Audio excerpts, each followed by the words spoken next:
My name is Cynthia, and today I'll be giving an informative speech about filmmaking, behind the scenes of filmmaking. Now, filmmaking is a beautiful process with a multitude of dimensions and endless possibilities. I mean, just look at the amount of films that we have today. We all enjoy them, but is there a particular film that you're fond of or just impressed by?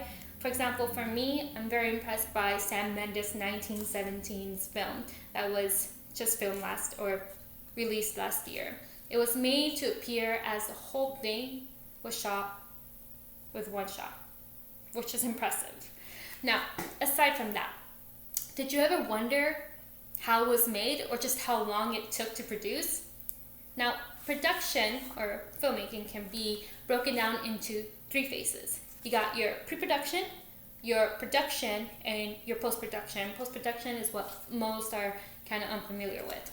But let's start from the very beginning, which is the first day of shooting is never actually the first day that the film is being produced. It actually begins way along in your pre-production phase. It's where the journey of the film originally begins. And it is also with the most important part of the film, which is the screenplay. It is the character arc, the story arc, the purpose, the theme, the message, which is very important because it will guide all the creative decisions that are in the film and that are made. For example, the cast, everything down to the extra people that you have in the background, the crew, the locations, the costumes, the budget, who you're gonna do to produce sound, and who you will need. That's aside from the permissions for locations or copyrights to sound. All that must be thought of. And if there is any action sequence or dance per se, that all needs to be rehearsed and conducted.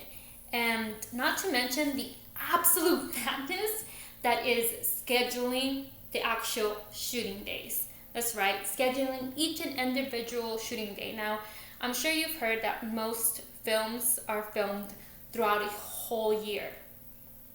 That's a lot of scheduling. Every detail must be planned and any mistake anticipated. Which leads us finally to our second step, the one you guys are more familiar with, especially if you're on YouTube and searching behind the scenes of your favorite film.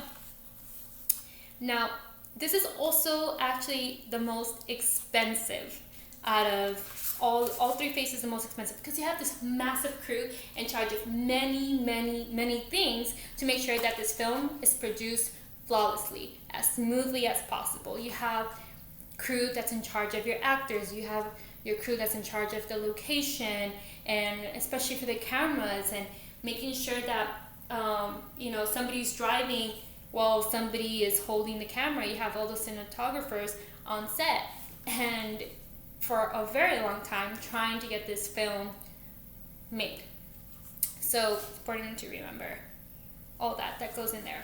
Now, as you're filming, 1 minute of filming, for example, a drama scene, you'll actually need 3 to 5 minutes worth of actual footage. Why? Because again, you don't know what problems will arise, or later on when you're trying to edit, you realize that maybe if you had shot something from a different angle, like this, as somebody's over here, you want to get a variety of shots that will make the flow of the film very important. Just how you film can make a difference in what the audience sees and how they perceive the film. So it's very important to get enough footage for the editing process, because once you move off from that phase, it's very difficult to go back and recapture what you might have missed. Which leads us to the last phase, which is the post-production, something that gets overlooked a lot. Now, this is where the bulk of the film consists of reviewing the footage and assembling the movie. This is where the picture is edited, visual effects are added very carefully and very detailed. This is where color corrections are made. I don't know if you've noticed in Wonder Woman, a big bulk of that film when it's in London in the middle of the war, it's very dreary, it's very dark, has like a blue kind of hue to it, saturation to the film, as opposed from the very beginning in Themyscira, where everything's very warm, green, and luscious. Those are all very specific choices to contrast in the film the different world that Diana is part of. It is also, aside from color corrections, it is where sound effects are added. I mean, take for example the movie A Quiet Place. All those tiny little sounds must be amplified to really get the idea of how little sound there actually is. And then the music, carefully selected. Have you noticed how impactful music is, especially on a sad scene? It just amplifies that horrible emotion that makes you want to cry along with the character and the situation. Everything in the film, including the way it is edited, it is planned. It's all creative decisions that must be taken into account. And after the film is finalized, then comes the distribution, which is a whole process all on its own. So to conclude, the next time that you're watching a film, pay attention to the lighting, to the actors, to the action sequence. Everything has been carefully, meticulously planned.